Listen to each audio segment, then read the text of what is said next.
The Ping G400 driver has been showered with praise pretty much universally in the golf equipment world, but what is all the fuss about? Let's take a golf bitter look under the hood. Well, for several iterations of their drivers now, Ping have been tweaking their design rather than going back to the drawing board and starting afresh every time. And why should they? Since they found the answer with the answer, every revision has been lauded, and deservedly so. For us, the key to Ping's success is in the engineering and production quality. The G400, it doesn't look markedly different to the G that came before it, yet the build tolerances now have the crown at less than 0.5 millimeter thick in places, bracing an even thinner forged titanium face. And of course, this all means that golden weight screw and titanium weight pad behind it will have an even more pronounced low center of gravity effect for extreme forgiveness and high launch.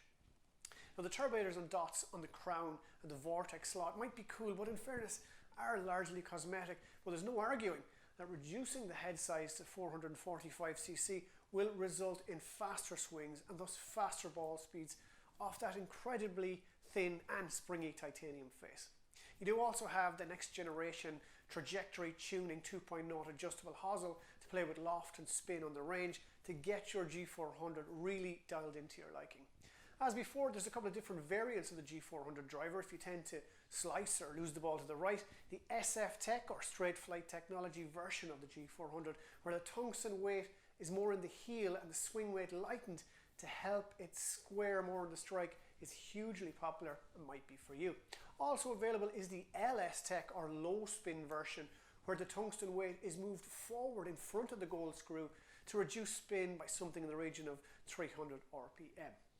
And last but not least is the Ping G400 Max driver, in which, you've guessed it, the head is expanded to the maximum allowable size of 460cc.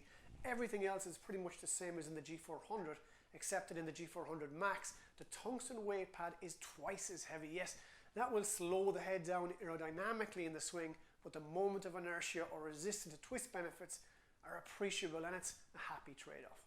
Watch out too for the very cool colour changing and counterbalanced Alta CB shaft. The theory being there's a little bit more weight in the grip end of the shaft, which allows the head to be a little heavier and thus have more momentum without changing swing weight. So there it is, the Ping G400 driver, another subtle refinement which makes it just a little bit better than before. But if you're a Ping fan looking at this and haven't changed your driver in 4 or 5 years, let me tell you, get set to be blown away by the quality, the forgiveness and the distance of the G400. Now, as always, make sure to check out the Golf Bitter YouTube channel, where you'll find reviews of the entire Ping G400 family, and like Golf Bitter on Facebook and Twitter to stay up to date with the very latest equipment news and reviews. But for me, for now, it's Donal out.